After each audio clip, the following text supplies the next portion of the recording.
A whole day has passed. It hasn't been 24 hours. I don't know if it's been 24 No, but hours.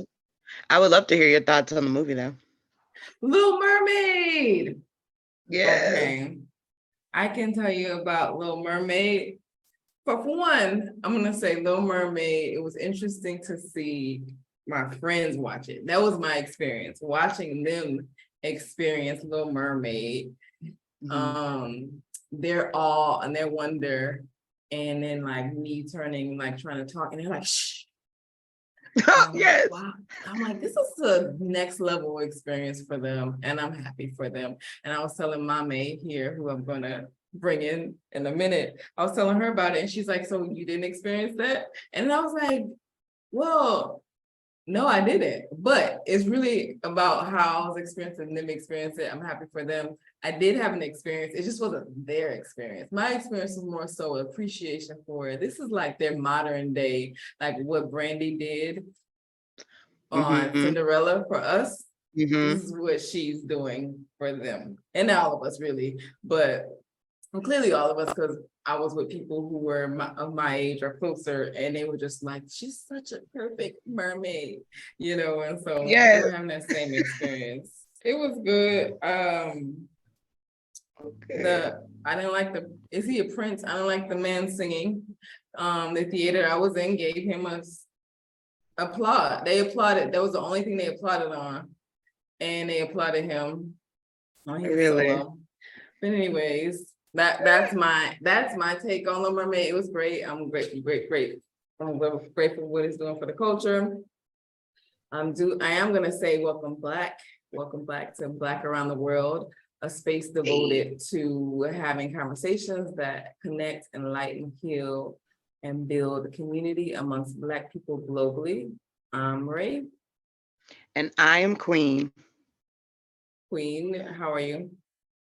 I'm good, and I'm just glad that you enjoyed people enjoying the movie. That's That's what it great. sounds That's like. great. The Little Mermaid. I love The Little Mermaid as well. We watched it. I told you I went on a date, but we're gonna catch up on that offline.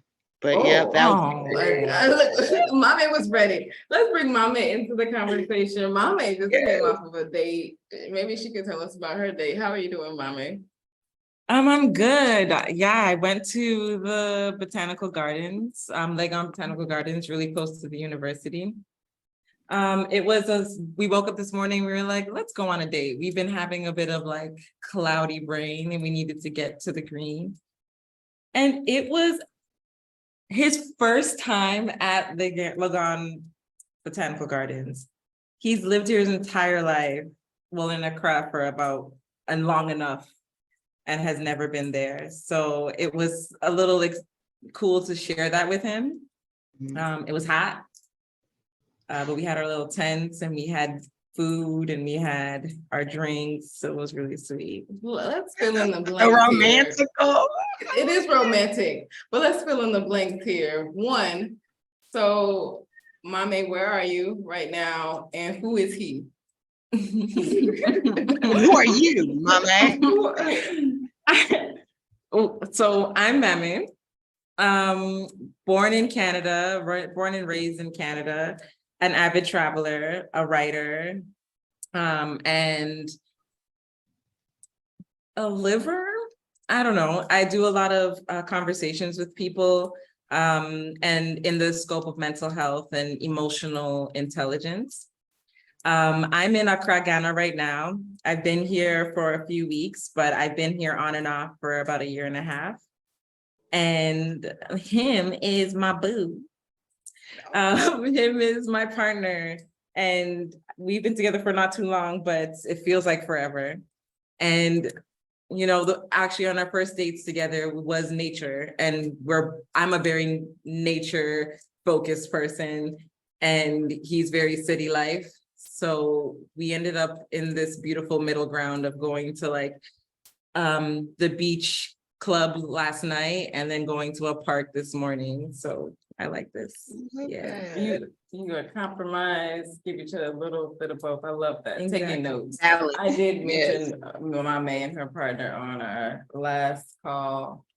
I mentioned just the admiration I have for their relationship and the representation that it provides for me. That love is possible. What I desire is not too hard to ask for. It's just a beautiful thing to witness. So happy that y'all enjoyed y'all's date. Just to give everybody context, I met Maame at my retreat in November 2022. In what city were we in? What town? Akosombo. Akosombo, Ghana. So I had a retreat. I've mentioned that a couple of times before. I feel awkward because I keep like wanting to look at you. We're actually in the same room. No joke, like literally next to each other. But don't tell anybody. But I met her on the retreat, and I'm trying to figure out when we knew we were each other's people, but I know that when she did mention like her heart and the work that she does, of which Maame, she didn't mention, but we will get into it at some point. I think this conversation a bit, or the next. She does run an organization, and I had this pulled up. But before you do say that, I wanted to say I wasn't a people person when I met Rena. Okay. I was like, Mhm. I went on this trip and it was all women, and I was like, I don't know how this is gonna go. And for some reason, me and Raynell I think it's the kid in Raynell. Like, it's like this playful energy that we both have, like this innocent energy we have of like this, we're just trying to be. And I think there was like times where we were literally running around in the grass and just connecting so simply. And then I realized like, I think I like Raynell. I think I like it. It Yeah, definitely that's was pretty that. cool. And it definitely is. I mean, I think that still stands today. Like when we are around each other, like there is that ability, that innocence to come out, that playfulness to come out. And I think that's really what you want in community and with people, is when they're able to let you be your most authentic self. And a lot of it is an innocence of playfulness. I think that also it's letting down your guard as well. But what I was going to mention is the mission of her org briefly, only because I think that also was like alignment when she said it. So Maame is the ED of an org called KINxFolk, which their mission is to capacity build ABCD people through different emotional, social, physical activities to create connection with community, to embrace their identity through joy and discovery. And she mentioned that, and I was like, what's ABCD? Yeah. I remember when I started this organization. So the fact that I live in Canada, I think is really important to mention, because Canada differs from America in the sense that when you come to Canada, you're considered a part of a mosaic. When you come to the States, you're considered part of a melting pot. Like everybody comes American. But in Canada, everyone is like Ghanaian-Canadian or Jamaican-Canadian or so on and so forth, Somali-Canadian. And I realized that when I was trying to attract the right people, I needed to be specific about who those people were. So when I said Black, it doesn't necessarily give everyone context about who I'm attracting. So ABCD was something that I came up with to represent A for African, B for Black, C for Caribbean, and D for Diasporans. Because our vision is intentionally to become a global safe haven. So if I didn't address all the folks, I wouldn't be able to let them hear that I'm talking about them too. Thank you. Thank you for I love that inclusion. I love it. All the way. all of us. Well, so in that there's ABCD, but there's also community. One of the things that we try to start to show off is by sharing a communal moment. So the other day, my communal moment was just to provide an example. So I want to hear any recent communal moment that you have. So a communal moment can look like, I shared the story of how the woman helped me detangle my hair when I was getting my nails done, something that she did not have to do. I shared a communal moment of being amongst you and your partner, and how we're able to be in conversation and share and play together and, you know, take care of each other. So it can be a specific moment, it can be a feeling, it can be something recent, it can be your favorite communal moment. But would love to hear if you've had any recent communal moments. Maame. Okay, I have a few that's popping up, and I really think I want to start with this one because this one was completely out of my element. The other day, I'm a homebody. If you're gonna get me out the house, you're taking me to nature. I'm not really trying to be out in these streets. But then a friend of mine is in town and she wanted to go out, and then that ended up being not just me and her, it was our partners, and then not just our partners, it was Raynell and a friend, and it was not only Raynell and a friend, it was Raynell and another friend. And that happens in Ghana really quickly. Like, I think community happens really quickly in Ghana. We went to this art gallery, and after the art gallery, we went to the Republic Bar, and it was just all of us sitting in the circle, and there was Canadians, there is Ghanaians, there is Australians, there was someone from Las Vegas, there's it was like everyone. And then that was just like one layer, right? I should have started with that. There's Americans, Australians, and Canadians, but then there was also a friend from Somali, people from Ghana. Like it was just like layered and layers of Black people.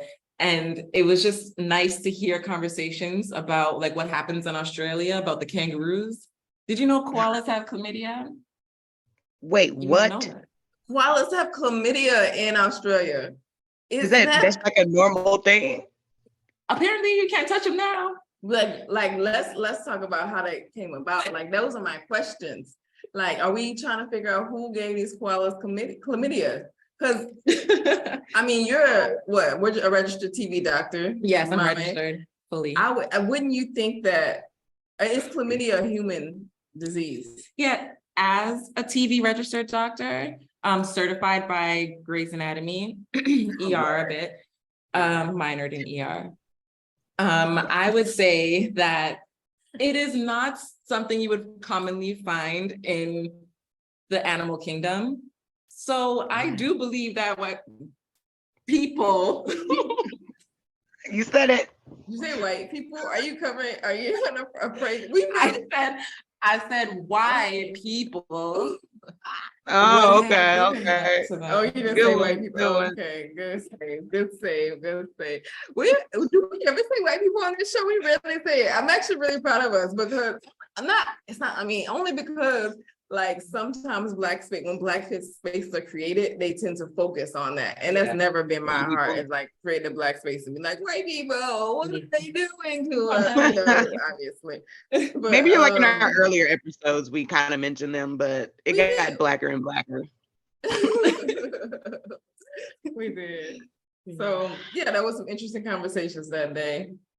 That's a beautiful communal moment. It sounds like a vibe. It was a vibe. So we have played with many ideas on how we wanted to orchestrate this conversation. There's so many layers to this individual sitting before you. And so really it's just, we want to know like what has went into the makings of Maame. I think one of the things that I want to kick off is what comes to mind when you hear Jane Street. Oh, someone did their research. Wow, I'm lost. What is Jane Street? I'm a full-on journalist. I really want to talk about this now. This is so great. I love that. Is it okay if I hear Queen's moment? Because she was able to like slip by the community moment. And I want to address. Go ahead. We're back. Well, you're right. I briefly spoke about it in our last episode, but I think my main moment in community was reaching back to the people that Ray and I had met, person rather, when we went to the Black Girl Magic Museum. We met with the owner And just watching that organically unfold our relationship has really been my moment in community, because now, you know, I'm collaborating with her. I'm having a book reading at the museum in 6 days. Wow. And so I've been spending a lot of time with Dominique and on the phone with her and just planning this event. So it's that connection that's really building a little sub community within that community, because it's focused with children. And so being able to see these kids come next week and, you know, be kids and listen to the book that I wrote. Yeah. Wait, she so wrote a book? She wrote a book. You both remind me of each other. Y'all will say something in passing and just be like, yeah, I did this great thing. Wait. Anyways, moving forward. I tried to make her sit in that the other day, but she just like, yeah, it's just kind of something I did really quickly. And so she was like, I just never really think about it. So I thought it was amazing. It is. Yeah, I wrote a amazing. children's book, Maame, based on my father. It's called Mr. Paul Can Do It All. And how Ray just so gracefully pointed out yesterday, she was like, well, you do it all too. So you got that trait. Never thought about it like that. I'm just like, wow, my dad does everything. And so I wrote a book about that was inspired by him. And so he'll be able to be there, meet the children. They'll be able to meet the real Mr. Paul after I read the book. Brahms is sponsoring ice cream, so it'll be a vibe. Brahms is an ice cream place here, for those that may not know. That's dope. Oh my gosh, So that's my still said moment it so in- casually. Yeah. Watching that, I get why that would be stressful and highly annoying, not a whole book. Well, what's the stressful part, Mommy? Well, because at the same communal moment, I like got the nerve to talk about my things of celebration. Not right now, Spade. Hold on, let me get to the point. Yes. Okay, now I'm tracking back at your community moment when we were at Republic. Yes. Mhm. And a friend was there, Reina's friend was there, and I just got the nerve to talk about some things that I am doing or like nervous about, but it's like a big moment. And she was sitting there like this in awe at me for the next half an hour to an hour. She's like, how are you just casually telling me that you're a screenwriter and have a Netflix and Disney Plus like thing coming out next month? And I was like, oh, yeah, so it's happening. And then tried to move on. And she's like, no, wait, excuse me. And watching you do that, Queen, I'm realizing it is a thing.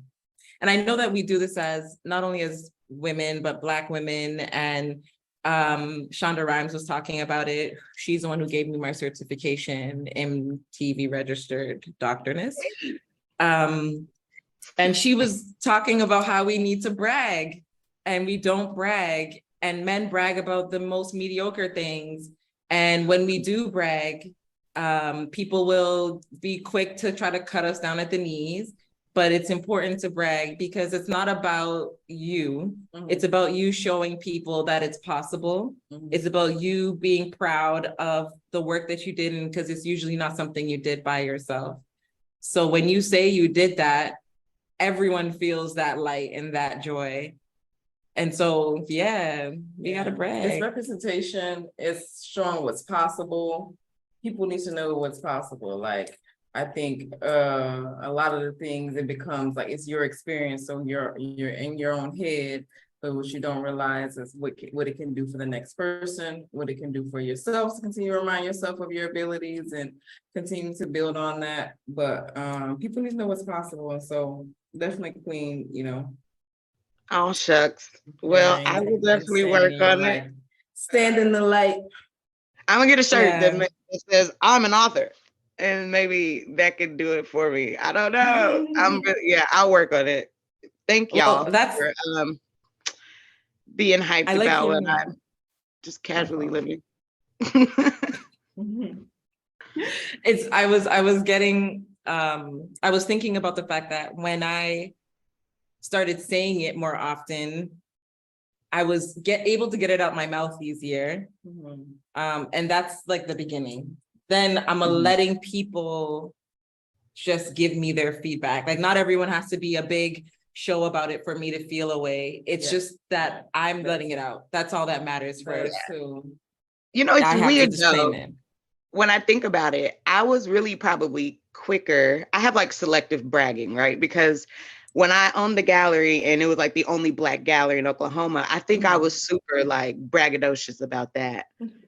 But, you know, I don't know. I think the book thing, like I told you yesterday, right, when we recorded, I think just because I did it so quickly, it felt like, oh, you know, just a thing, you know. But yeah, you're right. It could definitely be something for someone else who probably can't do it as quick as I can. But yeah, I guess I have selective bragging. I'm gonna work on that though. Selective bragging. I like that. Add that to the. Wait, what's the difference? Database. What feels different about the book? It took you Versus longer to do gallery? the art gallery? Girl, it was, yes, blood, sweat, tears. No blood, but definitely tears and sweat. Money and like learning how to write a business plan and an operation agreement and getting, you know, an actual business account. You know, it was so many steps. And then not only owning the gallery, but then finding out it's the only Black gallery in the state of Oklahoma. I think all those accolades and just accomplishments kind of piled up to like, dang, you know, like this feeling of I did it versus a book. You know, I've done graphic design forever. And so it was so easy for me to do it. Then it was based off my father. So I knew exactly what to say. So it was just, yeah, it was just like I guess the preparation of it, it just didn't feel like as important because it was just such a quick process versus something that I had to really learn. And, you know, like the accomplishments felt different. I hear that. It kind of brings me back to Jane Street because I remember when I was growing up, I used to go to a lot of community organization programs and things. And I remember one of them, this DJ came in. I wish I remembered her name right now, but I was in awe of her. And it was a woman DJ. And this was like 15 years ago, at least. And she was teaching us how to mix. I think that's what you call it, like how to mix. And for her, it was not even a big deal. And I was sitting there just like wide-eyed and thinking that this is something that even if I wanted to, I could do. If I believed in it, I can do. Just seeing artists when you're young is such a really beautiful thing, especially when they're so tangible, they're in front of you. And that's what I think I got from Jane Street. I think I lived my entire life on this one street. Like I moved up and down on this street about 7 times. Wow. Jane north of Trethaway.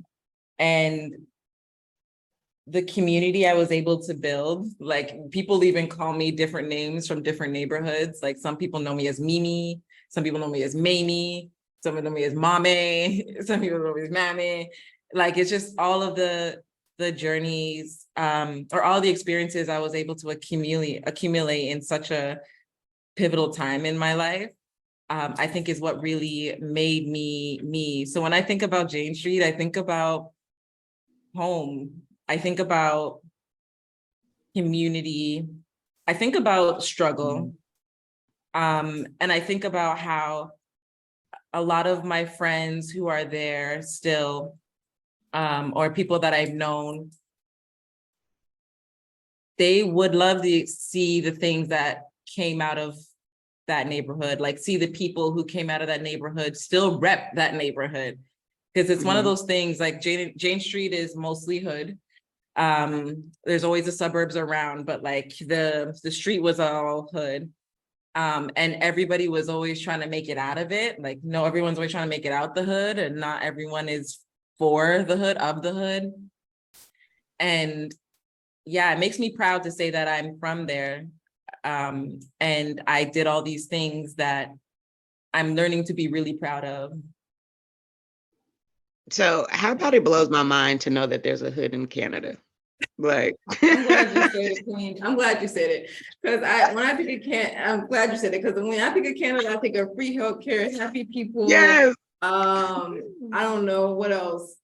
Yo, What else do you Drake. think of Canada? When you Drake, I think everywhere is a suburb. Mountains potentially. not mountains.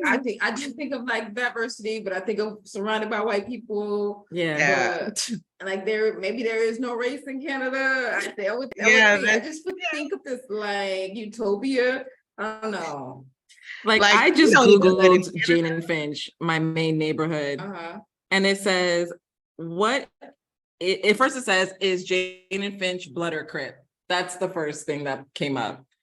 Oh. What is the crime rate in Jane and Finch, Toronto, is another thing that came up. Oh. Like, yo, Really? I feel like Jane and Finch is like, if you know anything about Toronto and you know Jane and Finch, that's what it's known for. I don't think that's all that it should be known for at all. But yeah, there's hoods out here. Yeah.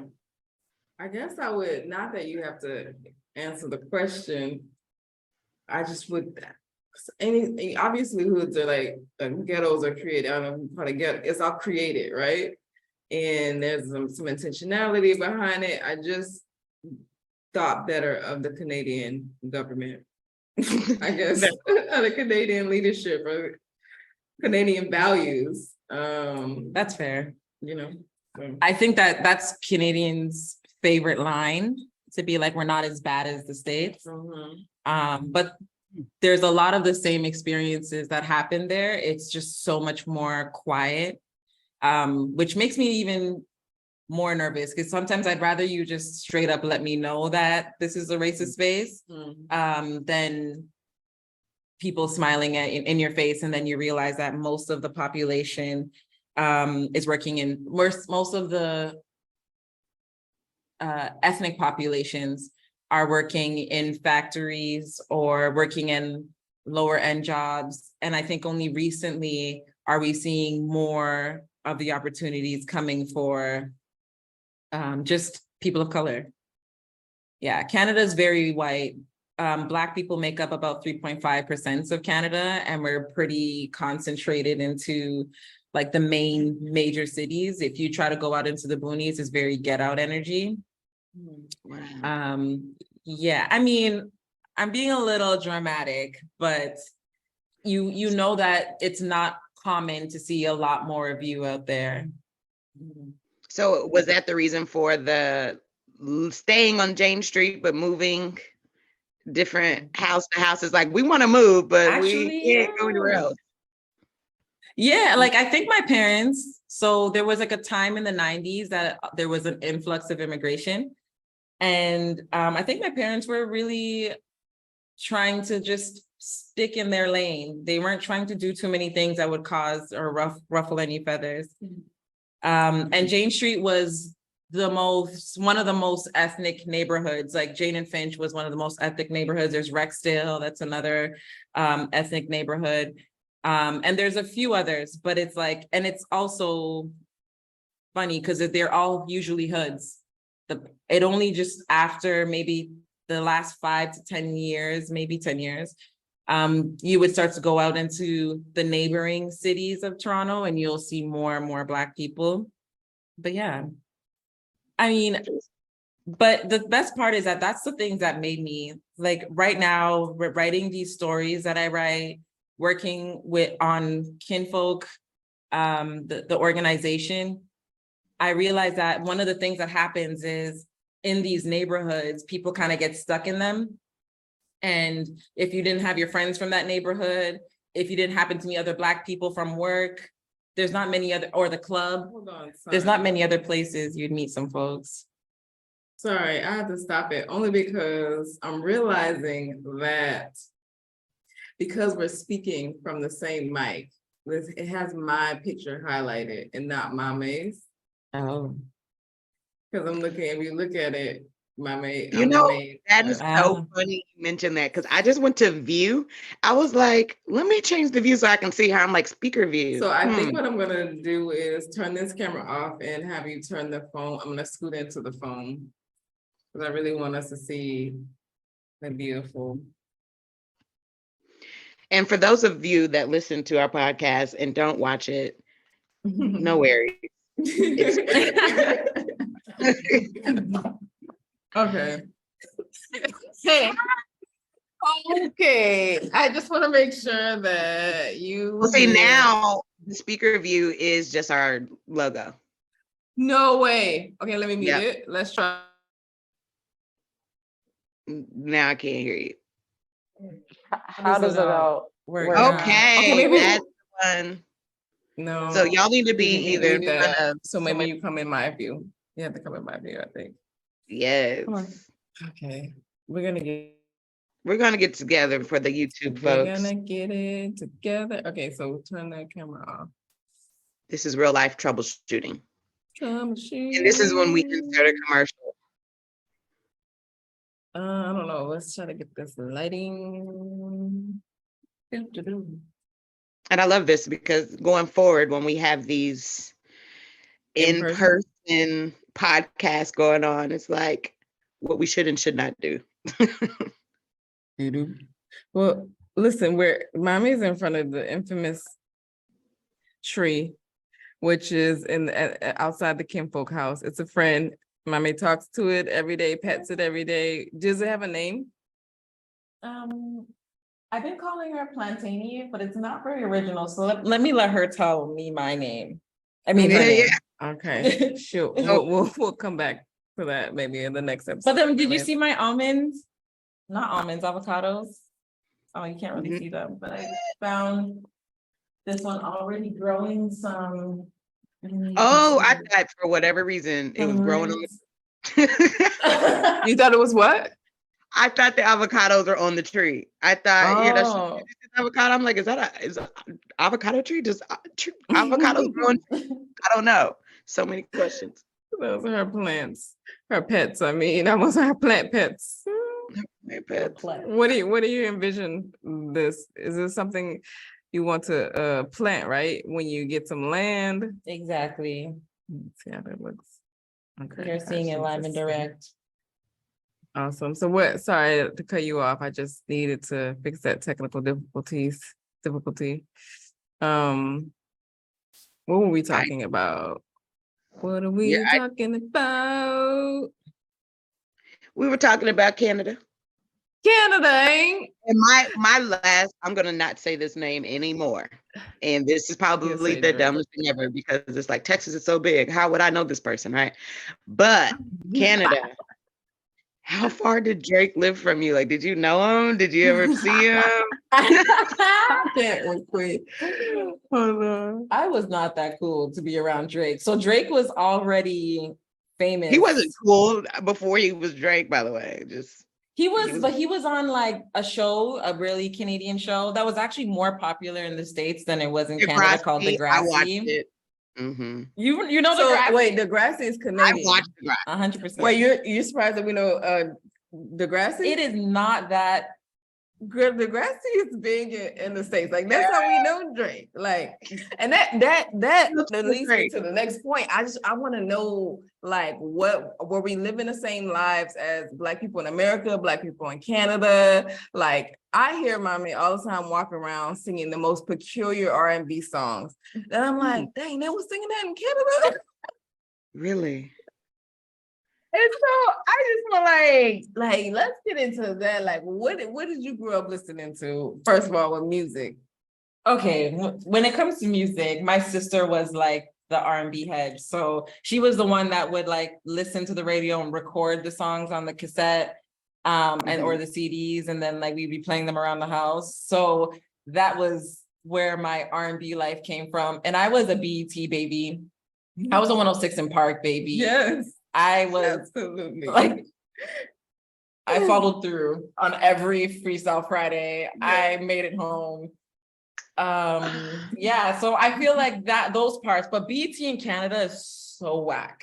Like, Wait, what? we get 106 in Park, but then after a while, like in between the days, you'll see that like they'll cut off and they'll repeat like really old movies instead of showing what y'all are really watching. Wow. What movies were y'all watching? Let me think. Do you remember that movie with Keanu Reeves? And Hardball? Hardball. I love They Hardball. repeat Hardball. Repeats of the white savior. Like white savior movies. I would assume y'all had a lot of white savior movies in Canada. Like We didn't we- movies. like We watched white what you guys were savior. putting out. watching. That's so interesting. And that's what really got me into the film world, because I was like, I'm never seeing the Canadian Black experience, like, and which is amazing because in Canada you have like Somali, you have Eritrean, you have Ghanaian, you have Nigerian, so you have like so many different parts of Black that you can also tell. Like you have the Black experience, but then you have like the in-home culture experience. And those stories are like amazing and they're never being told, which is why I am working on this series to talk about those times, like the times that we never really got to share. I sometimes feel like the Black experience in Canada is like the watered down experience of America. Like whatever you guys experience, it's just like diluted, not dilated, diluted. Mhm. Gosh. That's so interesting. I definitely want to dive into your film like life. Because I know Ray spoke about your writing and being on Netflix, and then you briefly just glanced over it. Glazed Also, over it right? real fast, right? Yeah. So She it's did. kind of like what is that? Like, did you go to school for it? What do you do in that industry? So I didn't technically go to school for it. I wanted to, but then I punked out. And then my dad also wanted me to go to school nearby. So I ended up going to school for like public relations and media and communications. And then I did a part-time program called POV, where I really got into film there. From that film program, I got hired on as an internship in commercial productions. So I started working in commercial production office, and commercials make stupid amounts of money. Like one commercial can cost $1.2 million, and that will be spent in like 7 to 15 days. Like it is insane. So I saw that world and I realized it's great money, but it's not great learning. It's not storytelling. You're just selling a product. Mhm. And I was very determined. Shonda Rhimes is my homie. She doesn't know that yet, but she trained me.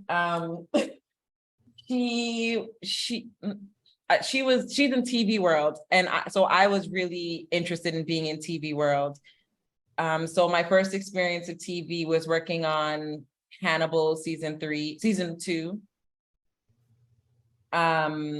As a PA. So I got into the production side of it, like seeing the back end in the offices and working with the executive producers and the production office period. I did that for a while. I worked with like Adam Sandler on Pixels. Does anyone remember that movie? A movie Yeah, called I Pixel? do. Yes. Is a movie called Pixel? Pixels. Yeah, I remember seeing it. Yeah, like I think the best parts is those sets, seeing like what they created in a warehouse and it looks like they're in a real house or they're in a real place. So I started working in that world for a while. I worked on American Gods. I moved from working in the production office to working on the accounting side because I wanted to understand the money. But then writing was always in my heart. So I did short films. I did a short film called Bitches Love Brunch. Oh, wait, please tell me about Bitches Love Brunch. Please, what? Wait, did you write? Love that. Did you The write it? title Like, what role alone. did you play in making the movie? Yeah, I wrote it. It was co-written and co-directed.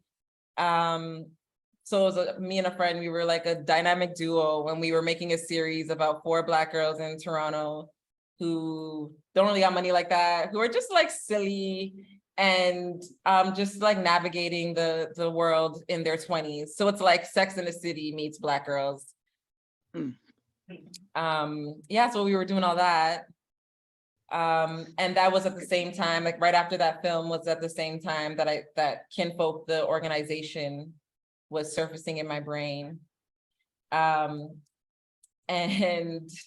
so from the writing side, I did Bitches of Brunch, and I went into directing assisting with the Robert De Niro movie called War with Grandpa. That one came out a while ago. And from there, I was just like really wanting to write, but I kept finding myself on the production side. So I started applying to this pitch that a friend of mine, a colleague of mine, told me it was a good time to apply to. And that's when I got into the writing world. I got into the animated series writing world. So my first writing opportunity was with Netflix.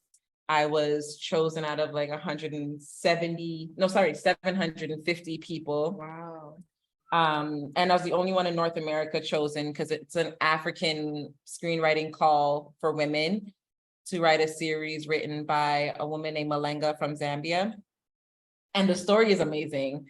It's about these 4 little girls who are superheroes, but they're not the superheroes that have like powers. They're just really smart and they can technovate anything. Like they can just make anything out of anything. Are they alchemists? I don't think they're that deep. It's a kid show. It Well, should be. I mean, alchemy, I feel like Black people are alchemists. Can make anything happen we can take just our anything mind, and make our it. willpower. Like alchemy is like literally taking something and make like transmuting energy. Yeah. It's like making something like what you have, something with all the resources that you have access to, and then creating something great out of it. Which we That's literally probably do. not the dictionary definition of alchemy, but I feel like Black people literally every day create. Absolutely. I see it in Every Ghana day. all the time. Some great stuff going on here, like alchemists. Anyways, go ahead. I mean, they pretty much are. They make it out of anything, and their whole intention is to save the earth, like the natural resources that are existing in Zambia that are being attacked by this villain. And the villain story is also really great because this just layered. So Right. it was so exciting. I was a part of the story editing and story development. They flew us out to Zambia. They flew us out to South Africa to work with the team. It was probably the most amazing experience I had, meeting all these really professional African writers from all over Africa, South Africa, Zambia, Nigeria, Senegal. It was just like I hit gold for my first writing opportunity. I'm in awe right now, by the way. I'm like, what? I love all of this. I'm trying. When is that going to be released, and what's the dates on that? So that one is called Super Team 4. And that one's coming out July 20th, a day before my birthday. We've been working on that since 2019. So it's finally coming out. Animation takes a while, and COVID and all the things, but it was great. Well, congratulations. That's super dope. I'm definitely gonna check it out, We're all going to South Africa. If anybody wants to join, we're going in July. Yeah. Is this real? Is this real? Is this really happening? She's like, should we book a ticket? Should you book a ticket? Fly out June. That's actually for the Disney Plus anymore, so. Oh, it's a different one. Yeah. She has lots of projects. I'm convoluting all her greatness. Sorry. She's like, actually, that's not for what I'm talking about. I have. Yeah. What's the Disney Plus thing, Maame? Well, from the Netflix opportunity, us writers connected, and one of these really great writers and also directors, Seppo Moche, she got an opportunity she pitched for this opportunity with Disney Plus and the co-director of Spider-Verse, Peter Ramsey. So she was coming up with this idea and she reached out to a couple of us writers from the Netflix opportunity, was like, I really like you guys. I want you to help me like develop this story. So we would work on that. We've been a part of the whole process of seeing it turn from words on a paper, just an idea in our minds, to now being Kizozi Moto, which is an anthology that's coming out with Disney Plus July 5th. Okay. I thought I hit that. I didn't hit it. Well, I was gonna say June 5th is Coming out tomorrow. Wow, that's amazing. I love all that. And I'm definitely, side note, I'm gonna have to pick your brain about some stuff for my next exhibition that is very like heavy, but we'll talk. We'll definitely talk. I think that's so awesome. I love how God works. It's like Sends the right people at the right time. yeah, like for sure. Yeah. You mentioned that during the time, I think when you first got into film, I think obviously your time on Jane Street, a lot of all that's contributed to what you're passionate about. I've heard you tell a story about meeting Maya Angelou and how that led you to the creation of KINxFolk. I've read about, you attended a camp as a kid. Like what is all like gone into the inner workings of the things that you're passionate about and building the empires that you're building? That's so funny because today I was in my feelings, feeling like I'm inadequate.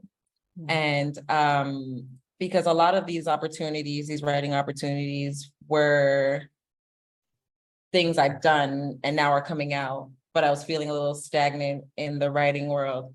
So this is a great question because it makes me remember where it all came from and remind me that there's just, you think that it's gone, but it's like, it was a development. It came from somewhere and it's going somewhere else. So first, when it came to the organization, it was, and actually the writing and everything, living on Jane, I think that I had the best of all worlds. Because you live in a neighborhood that it's called most vulnerable people who are more likely to fall into crime, gangs, drugs, blah, blah, blah. They put a lot of programs and social funds into those neighborhoods. So my first camping experience happened with Tim Hortons Camp, which is a organization that takes people from different neighborhoods, different kids from different neighborhoods, and then takes them like literally to Kentucky. Like, what was I as a 11-year-old doing in Kentucky camping? But like that happened because of the neighborhood I was from. That leading to this now organization where I take folks into nature in different capacities, because I realized after that experience, and the same thing that happened with me working in film, I was usually the only one. I was like one of one or one of two. And that's really an exhausting feeling. Black individual, Black person. Yeah, being the only Black person in a space, like you get questioned about your hair, your skin. And I was so young hearing these things. And even as an adult working in commercials and film, the things that people talk to you about, obviously out of ignorance, like they just don't know any better, but it sits on you. So for me, I was always looking for ways to ABCD my spaces, like make them as colorful as possible. When did you first start ABCDing your spaces? Because I still remember when I was like Black only, but tell me, when did you start? I mean, I think it was when I worked in film, because that's when it really hit me. So I would be, this is so weird, I would be working in commercials. Everyone is white. And I had my white voice on. I'd be like, hi, how are you? Welcome. Not the code switch. The whole code switch. I would get out of the office. As soon as I stepped out, I would be scrolling through my phone, trying to find a Black person to call so that I can remember who I was. Ground yourself, huh? It was exhausting. Yeah. It's just, you don't realize when you're the only one until you're the only one. And then you're like, man, there's just things that I just want to joke about or talk about or address. And I don't have the space to do that. I remember when a braid fell out of my hair onto the floor in front of all these white people. Now I have to explain things. no. Oh, no. No. I know I'll pick everything that was up like and we're not slow talking about it. motion. I hold space for you. I remember growing up, braids falling out. I would have never want to experience a bunch of professional, whatever, I mean, white people in general. So you had to Right. explain how were they responding? Oh, she's bringing it up. She like, tell me. Girl, what happened? I was the front desk at the production office, and it was honestly, out of all the people, I'm glad it was this gentleman because he's the most like kooky. So he was like, he walked up behind me, and then I saw him like stutter behind me, like just do this back and forth. And then he's like, something's going on down there. You I'm don't like, what are you know. talking about? And I look down and it's my whole kinky curly braid just laying there, right stripe right in the middle, wrapping up around. Oh my God. I was like, be your own hair. It betrayed me. Right. Betrayed. Why do I want to see that in a movie or a television show? I want to see that experience. Just It's coming. somewhere. It's a skip. Definitely. The way we looked in each other's eyes, I was like, what do you want me to tell you? Do you want details? I just picked it up and just turned around, looked at the camera, looked at the computer. Ain't nobody talking about this. Right. It's over. Nothing to say. Nothing to see here. What do you want me to I tell like you? that. Yeah. I was going through it. I couldn't have a conversation with you right now. Right. So is that a moment of like, I need to ABCD my spaces? Like, so you said that during that time is when you started doing that. And what was the first intentional space that you created that was ABCD? Like, it was BLB, Bitches Love Brunch. We got an arts grant to be able to do that project. And our intention was to have Black people on the screen, but also to have Black people behind the screen. People who are interested in being directors, people who are interested in being assistants, people who are interested in being in camera.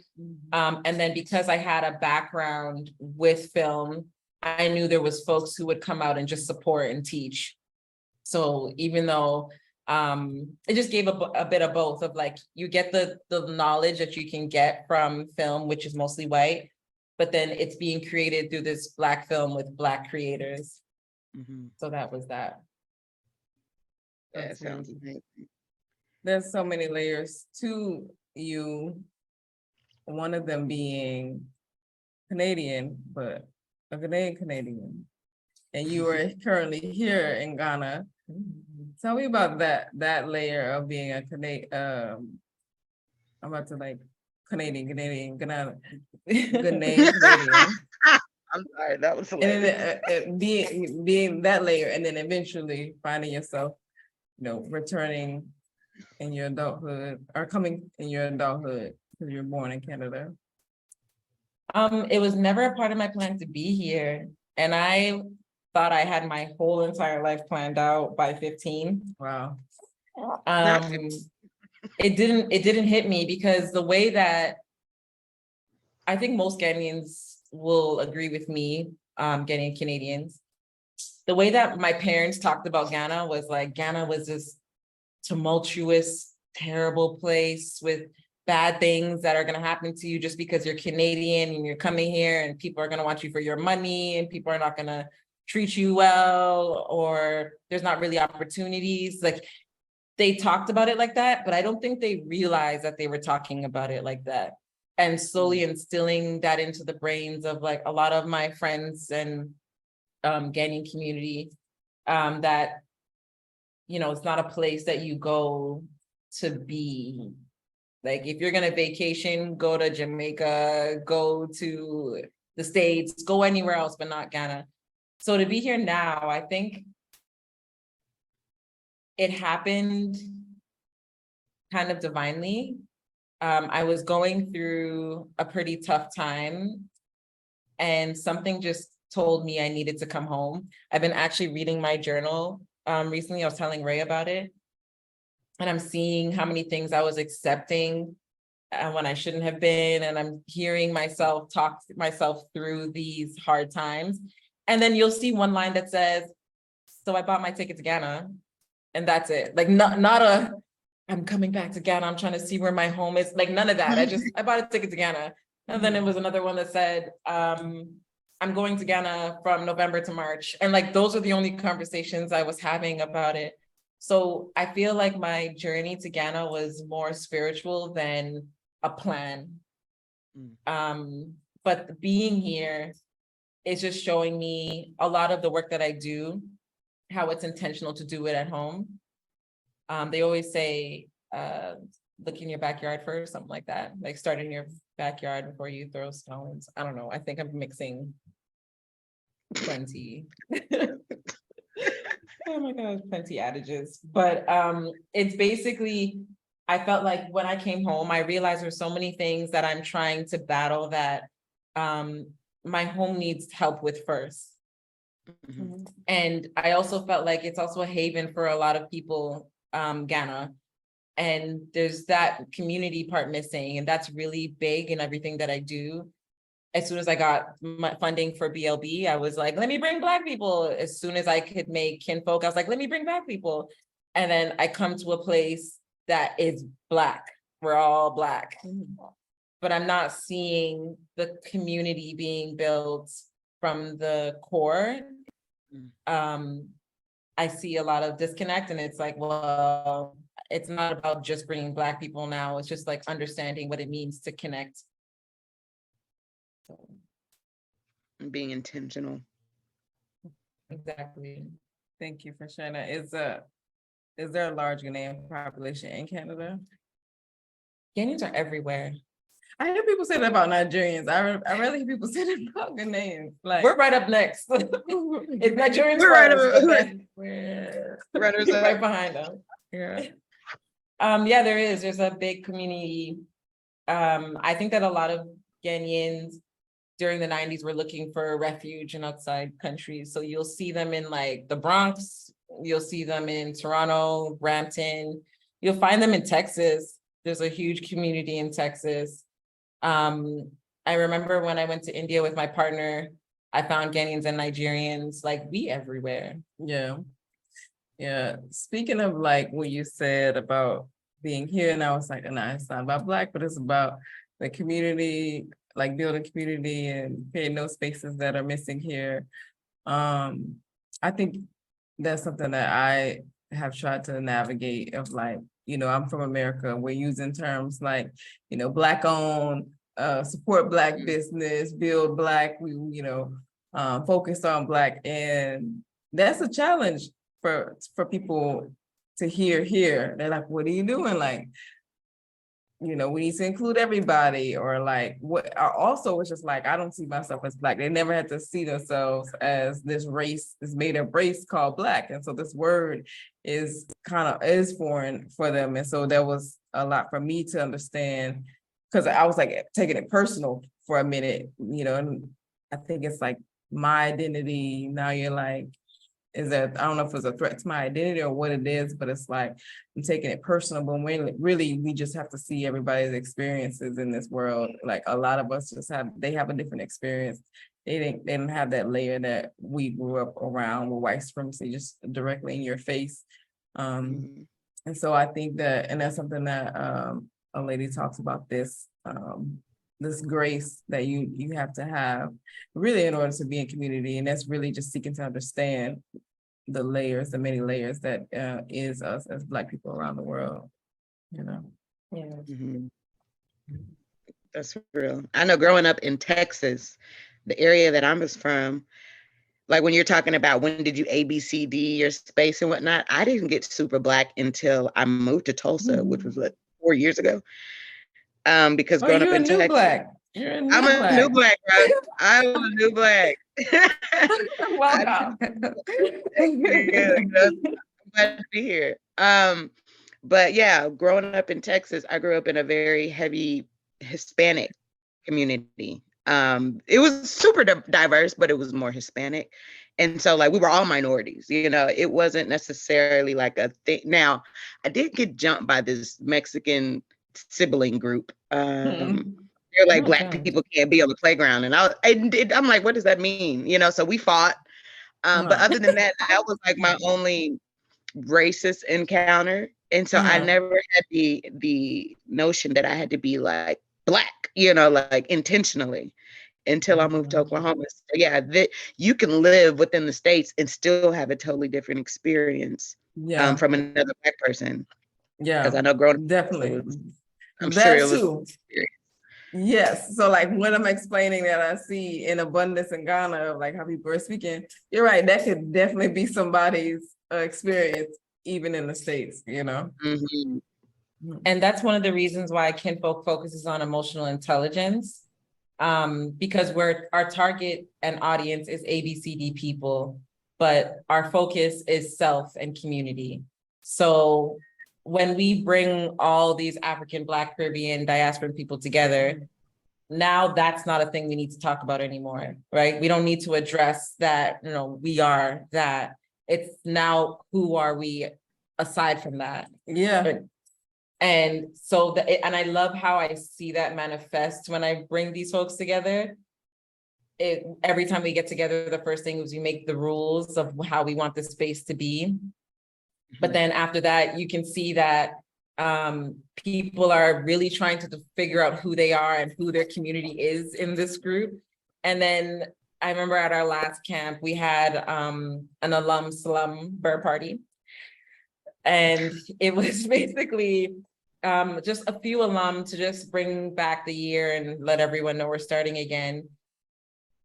And there's a city in Toronto, or the city outside of Toronto called Windsor, which apparently is really racist. And so one of our campers was talking about her experience, and then another camper from another year was like, oh my gosh, I thought I was the only one who had that experience.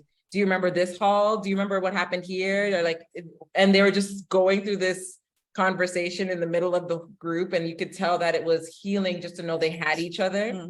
And it became not fully only about the fact that it was a racist neighborhood, but also just remembering that they both had these experiences at this university in this other city.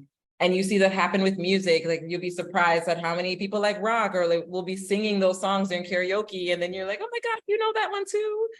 And it has nothing to do with Blackness, right? It's just talking about who you are. And I feel that sometimes it can get lost because of our need to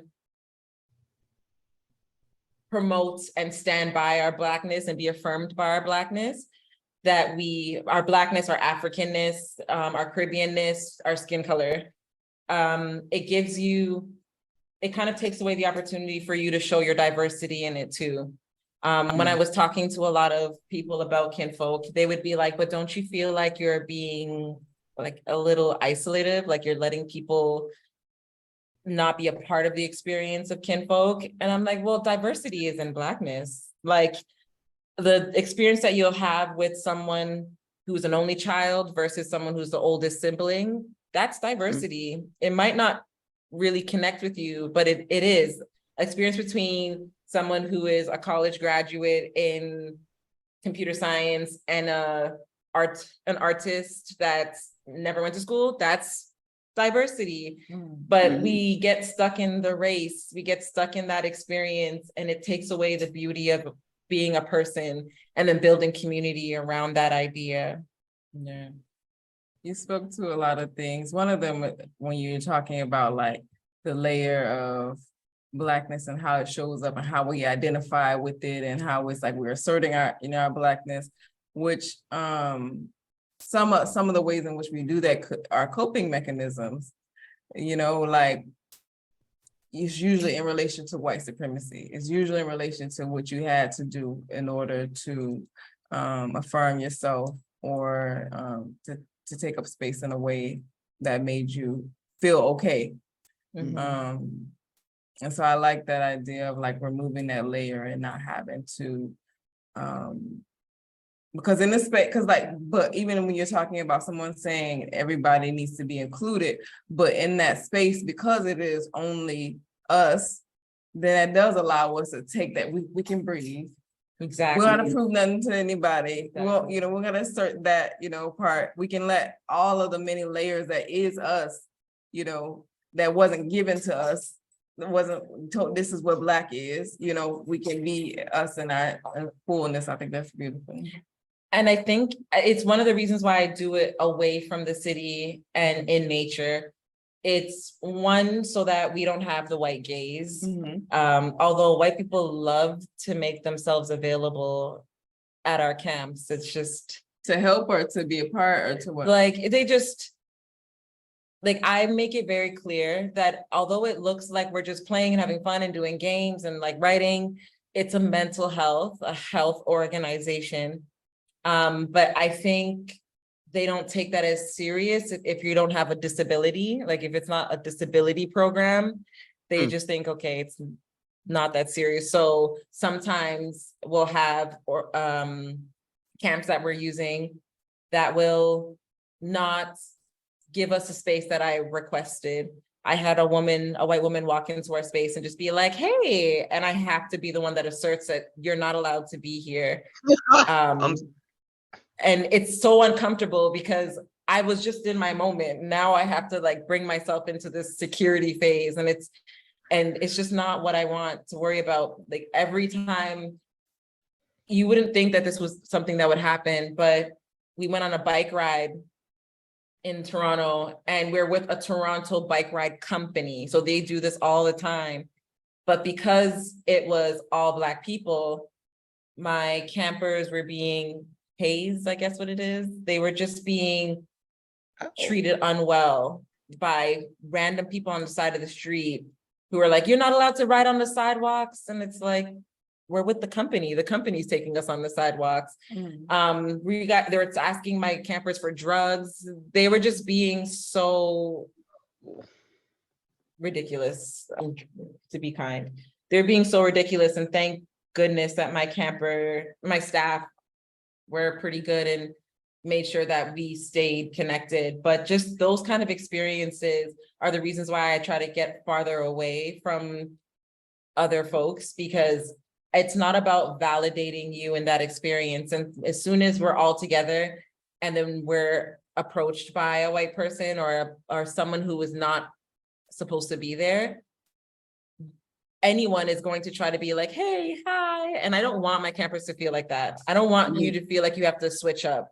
Like I want my chefs Black, which they always are.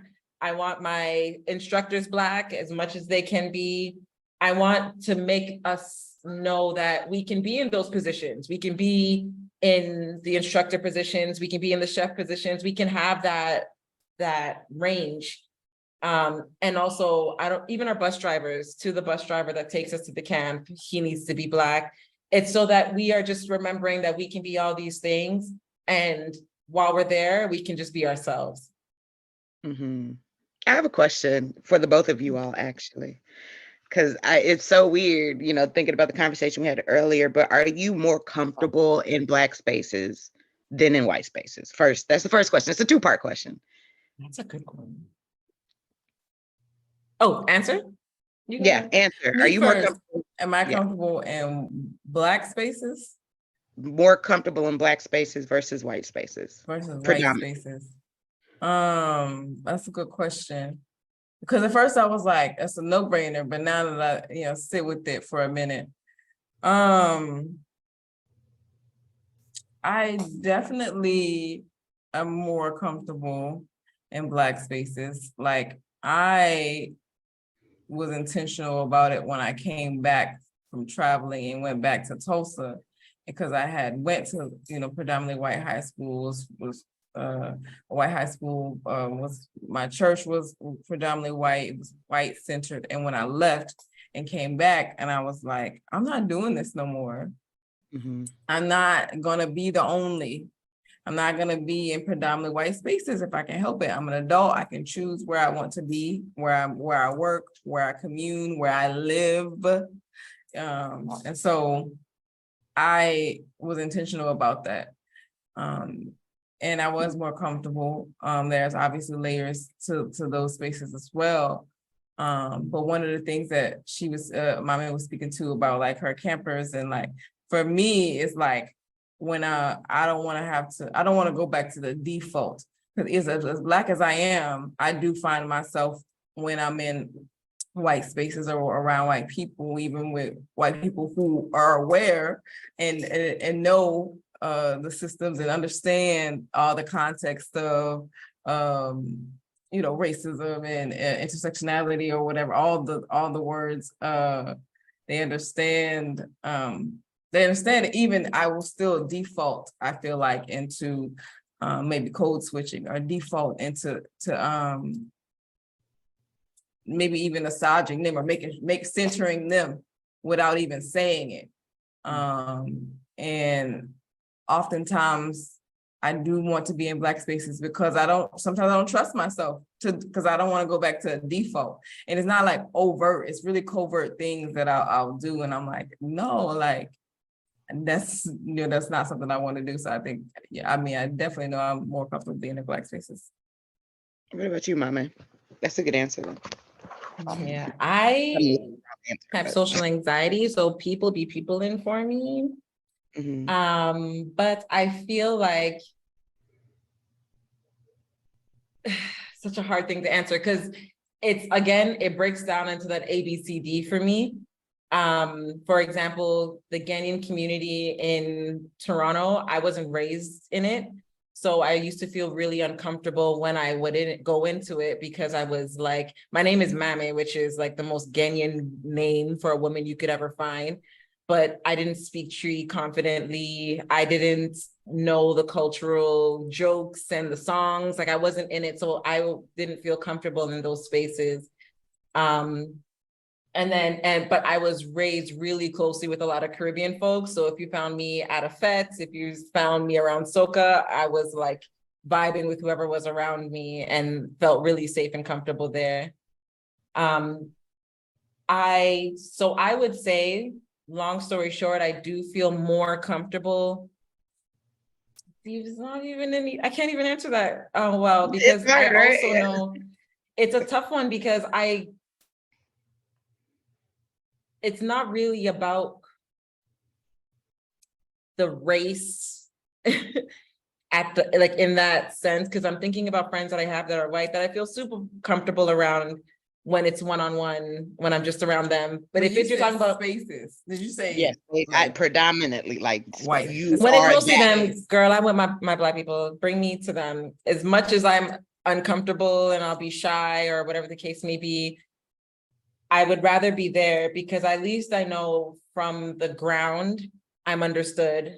Muhammad Ali used to say, when people ask him why does he hate white people, he'd be like, let's say there's 100 snakes coming at you and they told you 10 of them are venomous.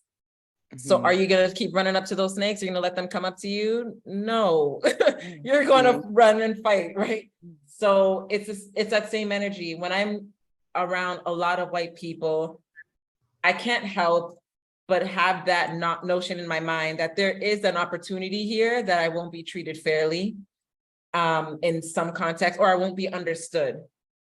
So it's both of those. But then in the Black experience, I know that at least there's an understanding of that experience in the Black world. Like, if I'm not thinking about African, Caribbean, breaking it down into that world, just into the overall Black world, I feel much more safer there. And we have much more fun. We definitely do. I think for me, and I asked that question, like I said, it was kind of like a two-part, because, I'm super comfortable with my people. I love being around Black people. And then I guess growing up how I grew up, for whatever reason, sometimes when I'm in a space with white people, I feel like superior, actually. Be it different. I really do. But when you talked about your braid falling out, it made me think, like, I would much rather that experience have happened like in a white room than a Black room. And then I thought about like the judgment that may have come from that being around your peers versus white people. Because it's like, if it happened in front of white people, it's like, look, y'all, this is what happened. But then it happens in front of Black people, totally different feeling, right? Like, It's true, it's true, it's true. but And that's I a would whole just different layer of judgment it's a or, whole different layer. yeah. That should be a whole game. It should be scenario, and then just throw out different scenarios. And would you prefer that in a white room or a black room? Yes, But- absolutely. I would so play that game because, you know, just thinking about that, it's like, you know, when you said, when the guy was like, there's something going on here, that would have never been a black person's response to your grade falling No. down. You know, it probably would have been something a lot more just traumatic, honestly. We're getting better. I feel like back in the 90s, We're back getting in the better. early 2000s, you know, I feel like it would have been a whole ragging session. I've been like, God, no, that's not your braid. You know, now we're Yes! understanding the need. Like, no, that's not your braid on that floor. I feel like that was the worst. That was the biggest fear in elementary school. I don't know about with adults, but I know in elementary school, my biggest fear is for my braid to be on the ground, which happened countless times. And it's a traumatic experience to think about. And so I feel like I hopefully Black adults have learned the need to just be, I feel like care of each other, like, and realize the implications of Black hair and women and what we go through in this society and the need to not make it a thing. Because a scenario about like hair, period, I rather, I thought I was gonna be like, you know, anytime I did my hair at a job, I would likely try to keep that same energy throughout the job because I don't want to have that conversation. Like, wow, your hair But- grew so long. I don't want to have that conversation. I don't want you touching it. I don't want to have to explain. So how long did you sit down for? I hate, because then I tell you 8 hours and you're going to be like, oh my gosh, mind your business. Yeah. And then it's like, yeah, 8 hours.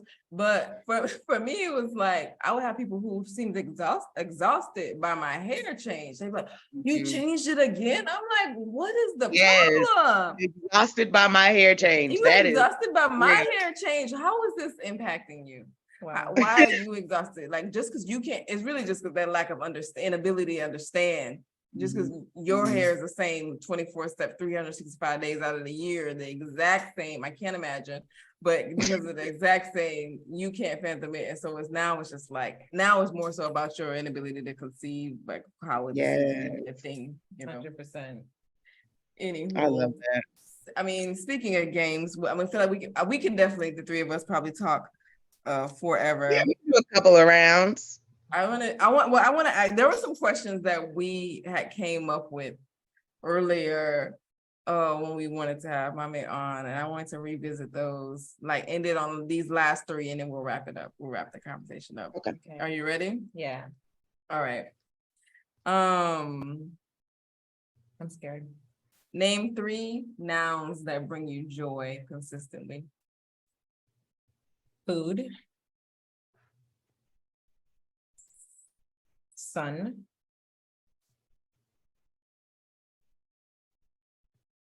Love. Beautiful. Mm. What's your No. favorite way to rest?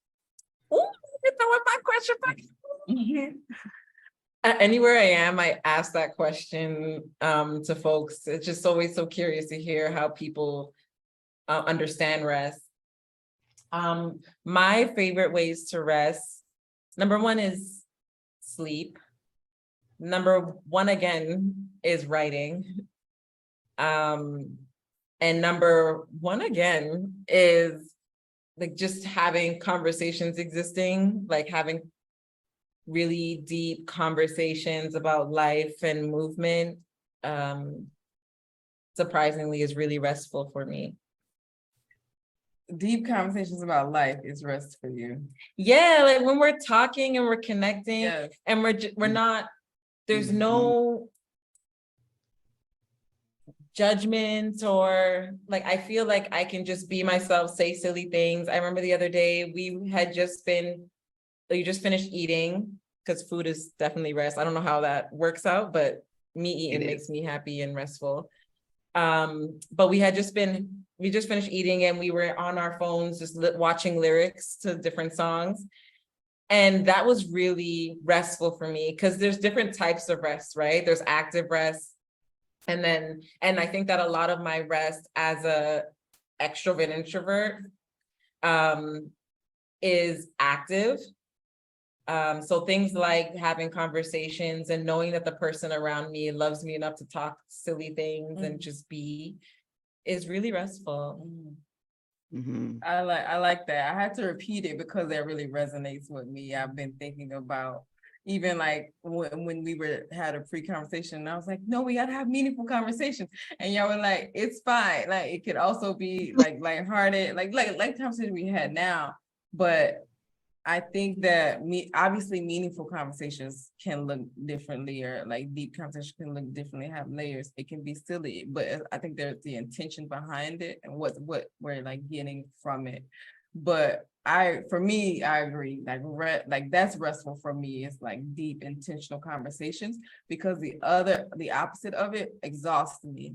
Yeah, conversations that don't have any depth to it really exhaust me. Yeah. Man, yes. I just had that conversation yesterday, but sorry.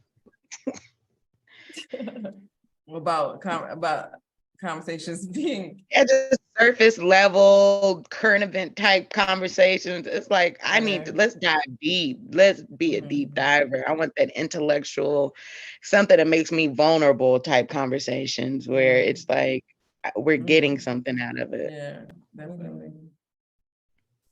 Thank you. The last question.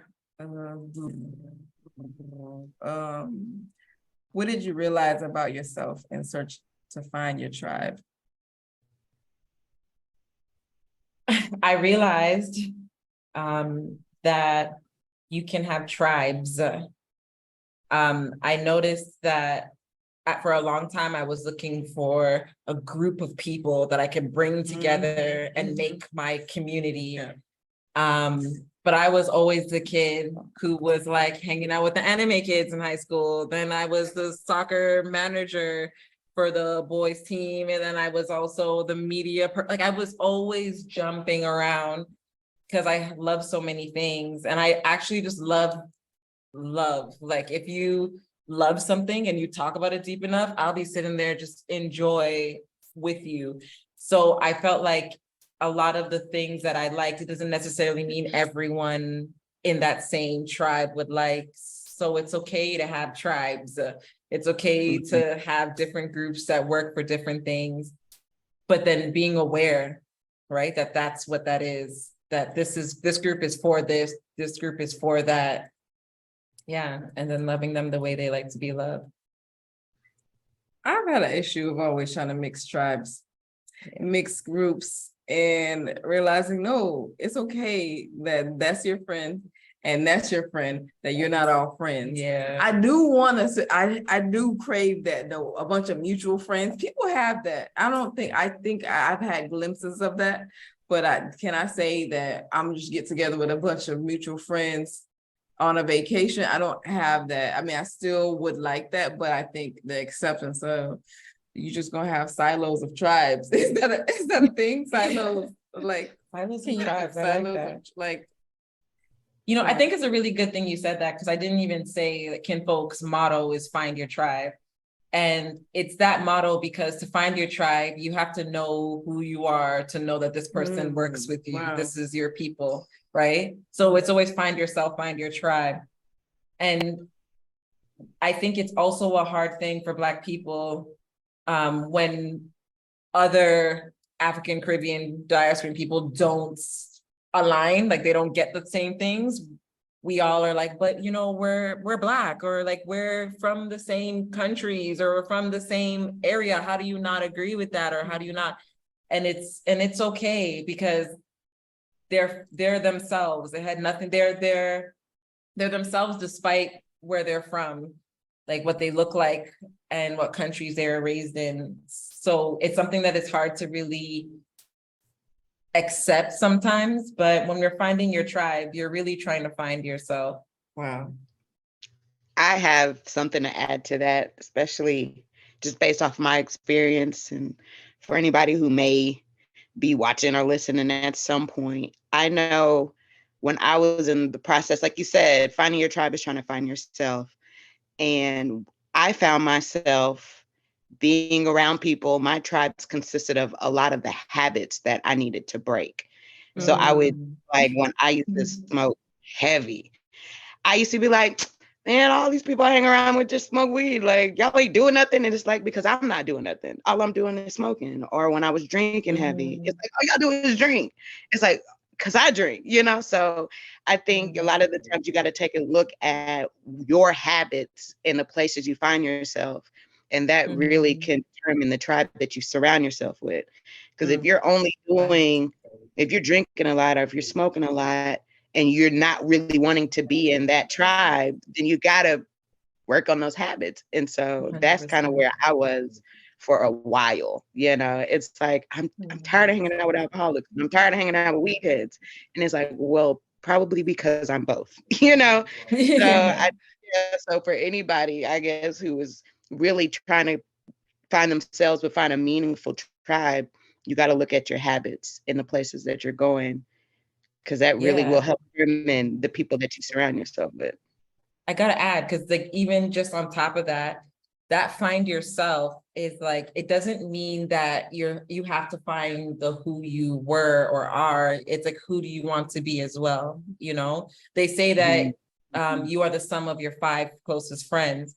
So if you want to be a millionaire, you should have a millionaire in your group of friends. I mean, that's just like the easiest example, but if you really want to be more confident, you should bring yourself around people who are more confident.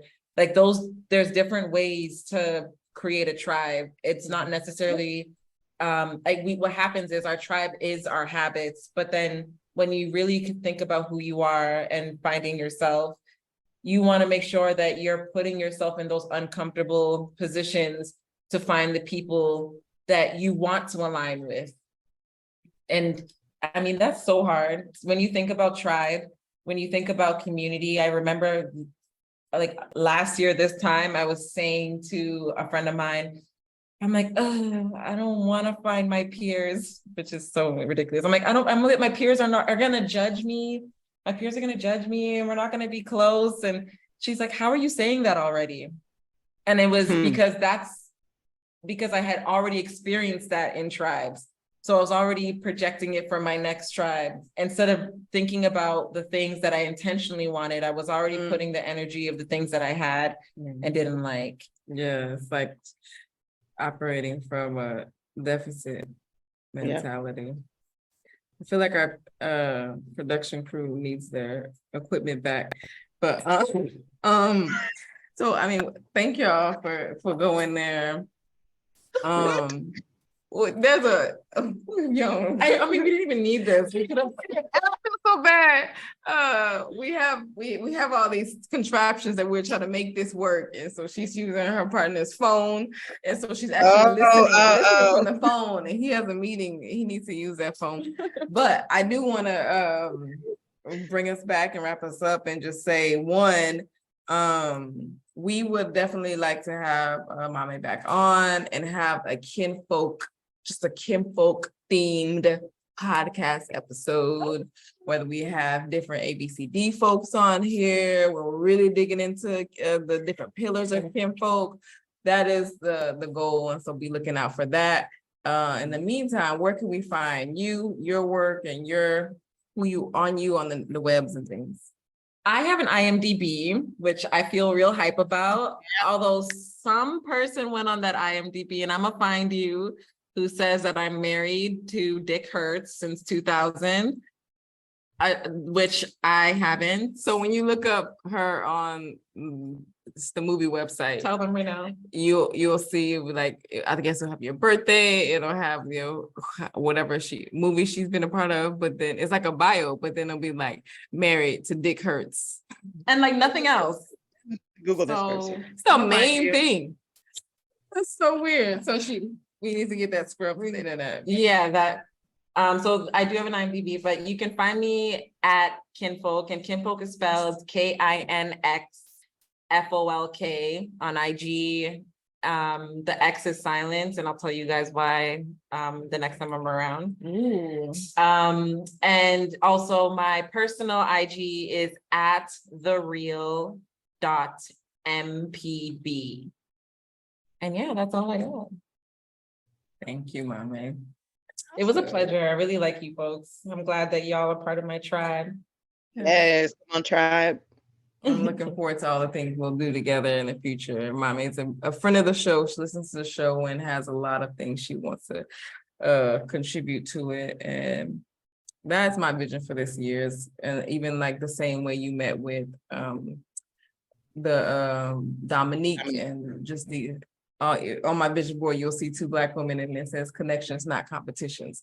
And so yes, I love all that's taking place.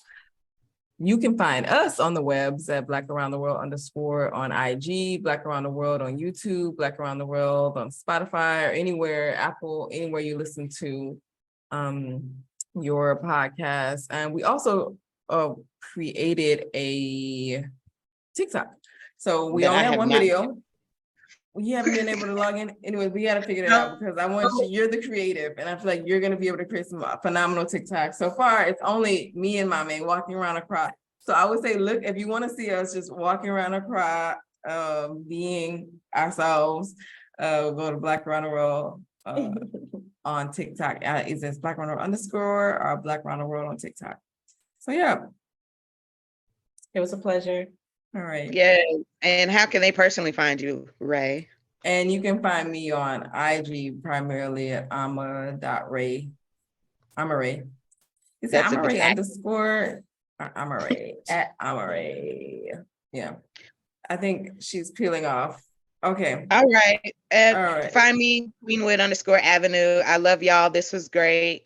And we will see y'all later or talk to y'all later, right? Yeah. Stay Black. Bye. Bye. Bye, y'all.